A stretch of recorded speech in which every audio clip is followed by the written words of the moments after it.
académico del Departamento de Salud Pública de la Facultad de Medicina de la UNAM. Estás con nosotros, bienvenido. Buenas noches, muchas gracias por la invitación. ¿Escuchaste la respuesta del subsecretario de Salud, de Hugo López-Gatell? Sí. De hecho, me enteré por otros medios antes de lo que había dicho este caballero. ¿Qué opinión te merece como experto?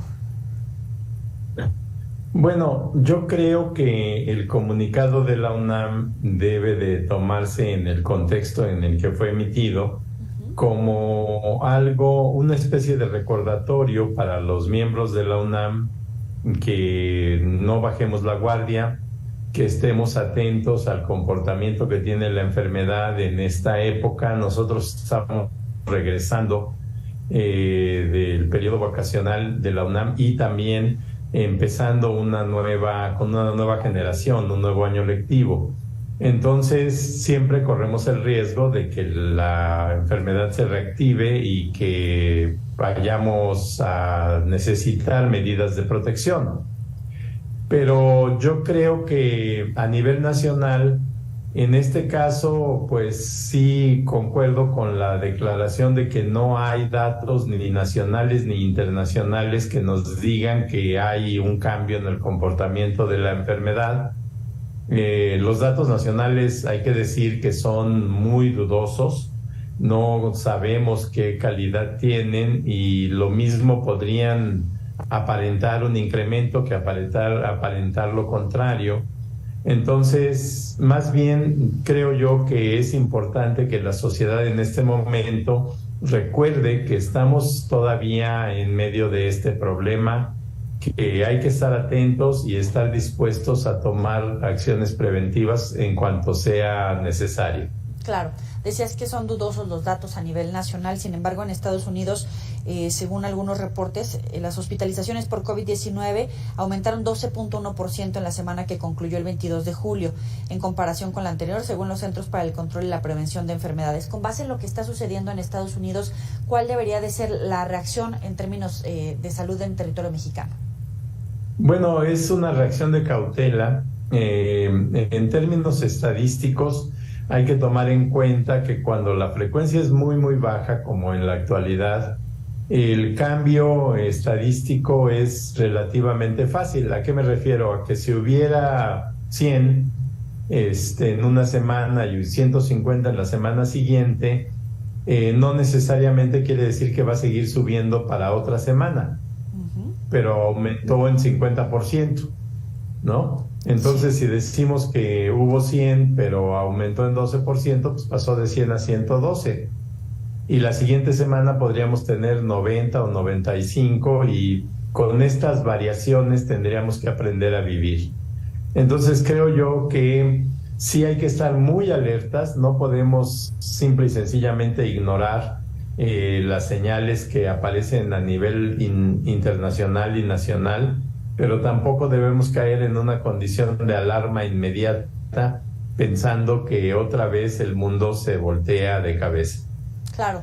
Entonces, en términos, ahorita nos escribían aquí a través de Twitter, entonces, ¿usamos o no usamos el cubrebocas más allá, obviamente, de la UNAM?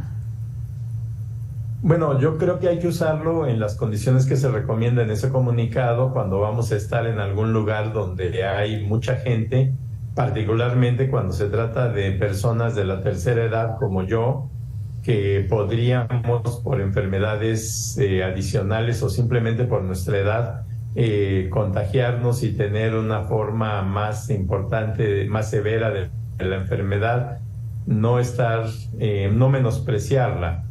Y yo creo que también debemos de llamar en voz alta a las autoridades federales para que se permita el ingreso y distribución amplia de los medicamentos que ya sabemos que sirven para las personas contagiadas. Entonces no es nada más hablar de qué tantos enfermos hay y de la posibilidad de que se vacunen algunos, sino también de la necesidad que hay ya a estas alturas de contar con los recursos necesarios para manejar el caso de enfermedades.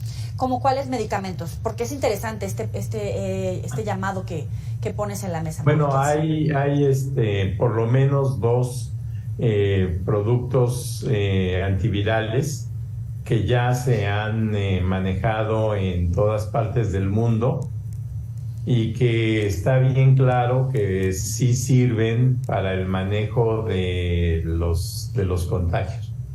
Y estos antivirales se han manejado como algo que importa solamente el gobierno federal y que no se distribuyen de manera muy amplia, sino que se dice que ahí están, pero que si alguien los quisiera usar en algún hospital, pues que les llame y se los pida. Y yo creo que esa no es la manera correcta para manejar un caso, sobre todo si se encuentra en alguna ubicación donde el contacto con la autoridad federal o con la autoridad estatal es difícil. Entonces yo creo que debemos de estar muy, muy alertas y debemos de tener todos los recursos necesarios para el manejo de los enfermos.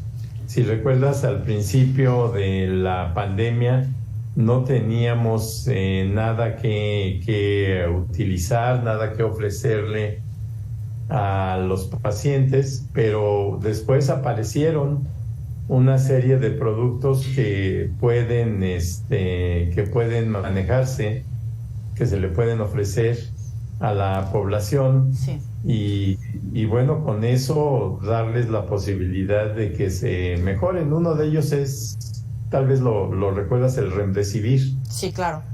Muy polémico, además. Bueno, el Remdesivir ya no.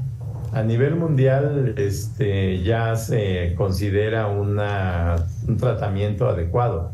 El que fue polémico era la ivermectina, que fue el que se utilizó sin tener suficiente evidencia y que finalmente hemos llegado a considerar que no tiene mayor utilidad. Pero el Remdesivir sí es un producto útil y de hecho existe en México, pero nada más en poder de gobierno federal, porque no se ha permitido ni que se abra la frontera para importar vacunas, ni tampoco que se abra la frontera para importar medicamentos. Malaquías López Cervantes, como siempre, gracias por estar con nosotros para la auditoría de Mega Noticias. Muy buena noche. Gracias por la invitación, Julia. Hasta luego. Hasta luego. No caer, por supuesto, en estas exageraciones, usar el cubrebocas en lugares cerrados, en condiciones médicas que así lo determinan, o en lugares muy concurridos. Vamos a la pausa. Volvemos.